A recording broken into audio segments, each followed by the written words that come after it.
ଚଢେଇଟିଏ ତାର ପରିବାର ସହିତ ରହୁଥିଲା। ସେ ଗଛଟିରେ ସୁନ୍ଦର ବସାଟିଏ ମଧ୍ୟ କରିଥିଲା। ସେହି ଜଙ୍ଗଲରେ ଗୋଟିଏ ଅଳସୁଆ ମାଙ୍କଡ ରହୁଥିଲା। ସେ ମାଙ୍କଡର ବୁଦ୍ଧି ଟିକେ ଖରାପ। ସେ ଏ ଗଛକୁ ସେ ଗଛ ଡିଆଁ ମାରେ, ଜଙ୍ଗଲ ସାରା ବୁଲି ଖିଆପିଆ କରେ। ଦିନେ ଜଙ୍ଗଲରେ ପ୍ରବଳ ବର୍ଷା ହେଲା। ଏହା ସହ ଅଧିକ ଥଣ୍ଡା ଲାଗିଲା।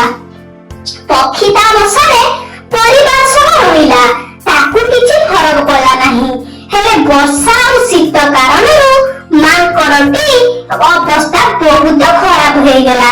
ସେ ବର୍ଷାରେ ତିନ୍ତି ଯାଇଥିଲା, ଥଣ୍ଡାରେ ଥରିବାକୁ ଲାଗିଲା, ଦାନ୍ତକୁ ଦାନ୍ତ ତାର ବାଡ଼େଇ ହେଲା, ଦେହ ହାତ ପୁରା ଥରୁଥାଏ, ଗୋଡ ସେଡେଙ୍ଗା ମଧ୍ୟ ହୋଇଯାଇଥାଏ।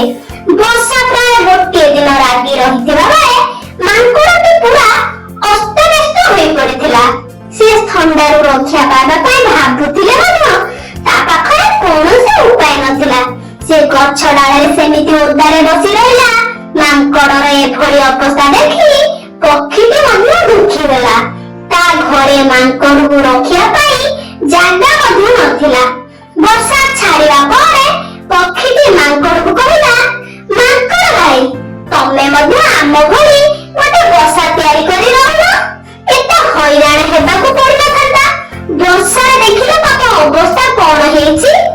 ବର୍ଷା କରି ରହିଲେ ନା ଖରା ବର୍ଷାକୁ ଡର ରହିବ, ନା ଏମିତି ଶୀତରେ ଥରିବାକୁ ପଡିବ।